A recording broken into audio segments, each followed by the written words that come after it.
Welcome to the Forecast webinar series. My name is David Merkel, and I'm today's host. Very excited to introduce today's guest speaker and friend, Dr. Jason Shafer. Dr. Shafer, I hope can I call you Jay for the meeting? Oh, please just call me Jay, Dave. It's Okay, nice to be here. Thank you. thank you. All right, Jay is the Chief Science Officer at Disaster Tech, where he leads research and science initiatives, performs operational weather forecasting services for electric utilities, and conducts research on climate change, extreme weather, and applications to the electric power grid. In a previous lifetime, not so long ago, Dr. Shafer Jay was also a professor at Northern Vermont University. In today's webinar, Dr. Jay will tell us more about disaster tech, including important work that companies like his are doing to help combat challenges and weather extremes related to climate change. Jay, without further ado, over to you. Thanks, David. It's great to be here. I'm Chief Science Officer at Disaster Tech, and a little bit about Disaster Tech. We are a software company, early stage, which means that we are relatively new, 2 to 3 years old, around 25 employees, and we're focused on developing software to manage all different stages of disaster life cycle. Our founders of the company have backgrounds at the Department of Defense, so we're actually doing work with a variety of stakeholders, such as electric utilities. We're doing some R&D as well with folks like the Army on some projects. Maybe we can get to a little more detail there. But at the end of the day, our mission is to build community resilience, protect the environment, and save lives. Yeah, that's really interesting. Yeah, you mentioned, can you dig in a little bit? The Army, like what kind of work do you guys do with the Army? That sounds interesting. Yeah, we have basically a pilot project that's demonstrating some new capabilities in two large areas. And the area that I'm helping to lead is really on what we would call mission assurance, to have the Department of Defense and all of their installations or their bases to make sure that they have power or they're ready for backup power situations, such that if the power supply is going to go down on their base or their installation, they're ready for it in a pre-active posture.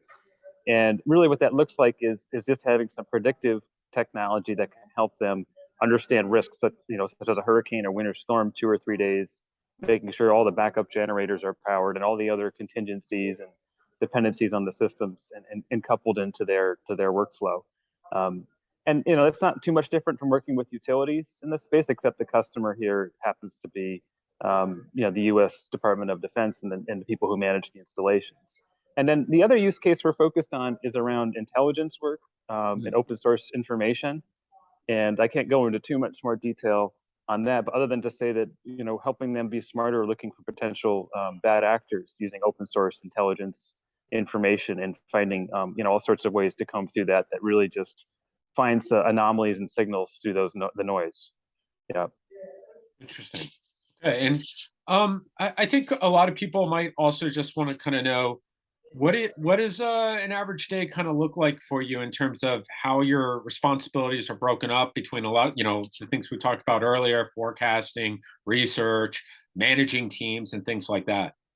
Yeah. So you mentioned I did have a faculty position that I left this past year, but 4 years ago I started a side hustle at a company called Northview Weather. And that began my life as an entrepreneur essentially 4 years ago, even though I'm now entering the private sector. I have about 4 years experience now in the private sector as an entrepreneur. And the short answer to that is you have to be comfortable with uncertainty, and no 2 days are ever alike, because number one, the weather can change if you have eyes on the weather for customers. And then number two, the needs of the company at such an early stage are constantly evolving, and you have to, in order to survive, you have to adapt and be very agile. So a lot of managerial tasks with a small research team checking in each morning. We have a daily stand-up that just goes through priorities for the day. What are we doing? What are we focused on? And managing about 3 or 4 major projects, and then all the details within those projects, taking down the global sort of objectives. And then on a 2-week sprint basis, we follow a 2-week sprint cycle like a lot of software tech does, managing those objectives on a daily basis to meet the goals for that sprint period. And then there could be client meetings or demos that come up as well. Getting ready for conferences, giving presentations. there's a lot of things. It's no 2 days are ever the same, which makes it really interesting. But at the end of the day, too, it can really take the most out of your brain too. You're ready for a drink sometimes. Needless to say. I'm always ready for a drink, but Yeah. that's a story for another time. Yeah. Another question. You kind of have and I know you just kind of, at least in a full time capacity, you just kind of started your work in the private sector, but you have a unique perspective here in terms of, working in the academic area and now working in the private sector. So, for folks, students and early career folks who are kind of trying to figure out what their path will be, what advice would you give them in terms of whether they go, more this way or that way based on your experience? Yeah, so the world is really looking for two skill sets right now. It's either people who are really good communicators and exceptionally good at the human in the loop process of helping people make decisions with big data, information, and take knowledge and then make actionable decisions from that, right? And Dave, I would call you one of those sort of folks, just based on our friendship. The gift of gab, people who can talk to people and really take something that's complex and explain it in a simple way, right? And then the other end of the spectrum really is, I would say, the technical, if you want to call them the harder skills there. And those are the folks who are going to be programming software, or are going to be doing more hard research. And I think you got to be good at one of those things. If you're somewhere in the middle, well, that's where automation already is, and there really aren't jobs for you. It's very rare that most people can do a little bit of both, and we call those unicorns, the folks who can do this hard science but also really articulate that well. And the number one rule for or advice I would give to anyone is just try to find what you're good at, and chances are you'll figure out like what side of that interests you as well. I would run towards anything with computer science, anything with Python, anything that's GIS based on the technical side, and anything that could just improve your skills in presenting to others, going to conferences, and putting yourself out there in a way that you have leadership capabilities that you're developing, and you have to talk to a wide range of people about a lot of different topics. I think that just gets you, experience in ways that you may not realize that'll help you get those jobs in the future. And if I can, I want to poke at this just one more time because again, this interesting perspective you have. If there's someone out there who says, I kind of want to do both, like Jay, I want to maybe start in academia, but then I want to have as you call it, like a side hustle. Um, is that something that most people can achieve if they so desire, or is your sort of path here pretty unique or in that respect? Yeah, so we're all different, and our paths are all unique. So I don't want to, make mine seem any special than anyone else. But as an entrepreneur, and I think I'm wired like an entrepreneur to think about changing the world and always being impatient with science and wanting it to make a difference. So this is how I ended up where I ended up, because I can move faster and do more, at least in my head. But I think I'm doing more in the private sector. Um, I think you got to follow your heart there. And it is hard to do both things, but do what fills up your cup every day too. It's not for everyone, and if you want a comfortable job, go into the National Weather Service. Don't go into the private sector. And if you want something that's lower anxiety, although we know weather is not necessarily low anxiety, like a good government job is going to be a place to go. The private sector is very exciting and dynamic. You may not have as much job security, but you're going to learn a lot more. And the ceiling is pretty high too, to learn and grow and really, hit it out of the park. There's more jobs out there than you think as well. Especially if you start developing technical skill sets that are transferable to other disciplines. So things like data science and what people call data science these days, it's kind of surprising, which some people in some disciplines might call like, hey, I could use Excel really well, data science. But I think we know that in our field that it's a lot more than that. But you'd be surprised what you're capable of doing, even if it's not in the atmospheric sciences, of the skills that we are developing just by virtue of the curriculums in meteorology and atmospheric science. And are you seeing more like universities being supportive of, professors and instructors and things like that in terms of kind of working within the private sector, even if it's just collaborations and such, or is that still sometimes a difficult thing to achieve, depending on the university. I think it's pretty difficult based just on the structures that exist in our society. We're not reinforced to do those things. Okay.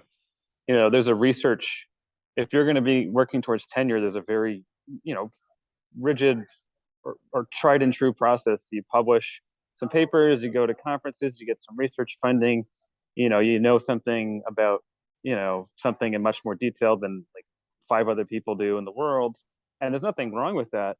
But the life cycle, for doing that and what you do there is maybe a little, circular, and you're not necessarily spreading your wings. And it stays in science that may sit on the shelf, right? Okay. And this is why I got a little antsy here to go into the private sector to try to feel like what I was doing on a day-to-day basis just has more impact. Like I'm helping with climate resilience and being prepared for extreme weather in a way that I can't do, um, as a teacher. And I was a professor for years, and I had a great number of students who are my, sort of academic offspring that's gone out and done great things. So that's Yeah.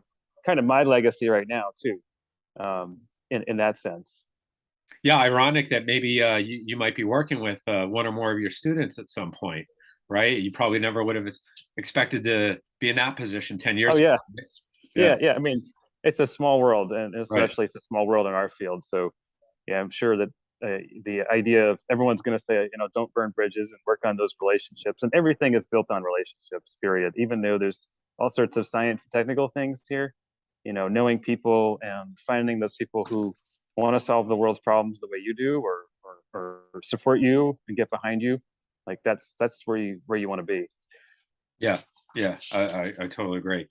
So I want to get back to a little bit more about disaster tech, and also just you're an expert in sort of New England weather here. You've been up there a long time and forecasting and researching it. So can you tell us a little bit more about the vulnerabilities to the electric grid up there with respect to weather, and I don't know, maybe some things that people might not be aware of? Yeah, so we've done research with the power companies in Vermont and done some regional reporting out on what climate change looks like over the next 30 years on extreme weather becoming more extreme, looking at three different risks: wind, snow, and ice. And no big surprise, wind is the largest risk to the power systems. And then, the thing that we see here, at least in the climate signal, is that storms are becoming more intense and not necessarily more frequent, but because of the various dynamical processes here, storms are becoming warmer and wetter, and as they become warmer and wetter, they're potentially windier as well. And if they're wetter, there's also the cascading effects of them having heavier amounts of wet snow. In some cases, ice too, if the meteorological situations are right. So long and short of it is, yeah, we've got we're going to have we meteorologists are going to be busy. We've got plenty of work ahead of us to keep eyes on what we see on a day-to-day basis of the effects of climate change, almost day to day, and sometimes, but definitely a few storms a year that you're like, oh, I've never saw that in my lifetime. Or maybe we really need to invest in things like climate resilience, or adapting the electric grid better, um, in ways that we haven't thought about ever. And can you talk about that too a little bit in terms of you know, uh, we hear a lot of things on the news in terms of our electric grid. We had the problems down in Texas a Yeah. winter ago or so with some of the failures and such. Do you see are there significant risk in the Northeast or New England and Vermont in particular for something like that to happen, or do you think the systems here are a little bit more resilient to weather extremes such as that? Yeah, our electric power system more generally is becoming more fragile because of a variety of factors. We have the extreme weather forcer, right? So storms can be potentially stronger. Number one, we have aging infrastructure, so our poles and our lines are just older to keep up with. So aging infrastructure fails, equipment failure can cause power outages, and and then we also have um, other factors that are harder to put your finger on. But we've got a lot of work to do, and renewable energy is the other factor here. Sorry. that's important here too. Renewable energy is great, but its intermittency makes it harder to manage. So if we don't have enough, so in New England, for example, I did a little one-off project for one of our customers, looking at this winter season, and if it's going to be really cold winter, there's concerns at some level that there could be energy shortages if it's an exceptionally cold winter, because what we have to rely on for our base power is natural gas in New England, because that's just the way the system's designed, and because of all sort of issues and global conflict with natural gas supply, that could be an issue potentially. Like, low probability, but pretty high impact event if you have to do rolling outages across the system in the really cold winter days, right? Yeah, yeah. Jay, we're almost up against the clock here, but I did want to go back to a couple things caught my attention that you said about some skills that you think were important in terms of where you are and for other folks, being able to adapt and such, and also build relationships. And I wanted to pick your brain about relationships, because I can't help but think about sort of the situation we're kind of in now with after COVID, where folks are working more remotely and things like that. And I wonder how you think, um, for early career folks who are not going to be in the office as much, or at least right now, is are the relationships going to be the same? Is this going to hurt the ability for early career folks to develop those important professional relationships? How do you see that? Uh, Good question. I think the last 2 years was a binary event in that it changed the world in a way that we'll never go back to in some ways. And it accelerated things, the digitization of our world, which is a naturally evolving thing in all elements of our culture. So we're not going to connect in the same ways face to face, and it will be more digital. But at the end of the day, I think we all still need something that's face to face, and you cannot replace that. Period. Full stop. Um, so it does make it harder for that opportunity, but we're going to have to be reaching out more digitally and maybe cold ways, and accessing people. And it's hard. Like it takes a certain amount of risk and courage to put yourself out there to go to a meeting. I remember I went to the first AMS conference when I was, I think, a senior undergrad, and I flew out to Long Beach, California for myself. Fortunately, AMS sponsored the trip. It was amazing. But I remember being very timid about that and doing Yeah. that. It was life changing when I went out there and experienced it. And there's a lot of great programs and a lot of good schools that are supporting this. And I think we can't put we have to put more energy and invest in more face to face stuff over the next 2 to 3 years to make up for the last 2 years, and come back to that, because we really, there's no substitute for talking to someone, shaking their hand, and then staring them in the eyes and talking about weather or whatever passions we have. Yeah. Yeah, I think that's great advice. I think we should leave it there. And unfortunately, that's all the time we have for today. Jay, Dr. Shafer, thank you so much for joining us today. I hope our viewers find this as informative as I did, and I hope we can have you back soon to talk about more related topics to this. Um, Yeah, yeah. Thanks, Dave. And I'm happy to, always be a mentor, friend, coach, whatever, to other people who might be entrepreneurs in our field, or anyone who just wants general advice. So feel free to share my contact information as well. I will, absolutely. And I was just going to mention, if for folks who do want to talk to Jay, you can find him on the knowledgeexchange.com. He'll be happy to meet you there. And finally, just as a reminder, we will be posting this video and our others on the Knowledge Exchange YouTube channel. So thanks again for joining us today, Jay. All right. Take care. Be well.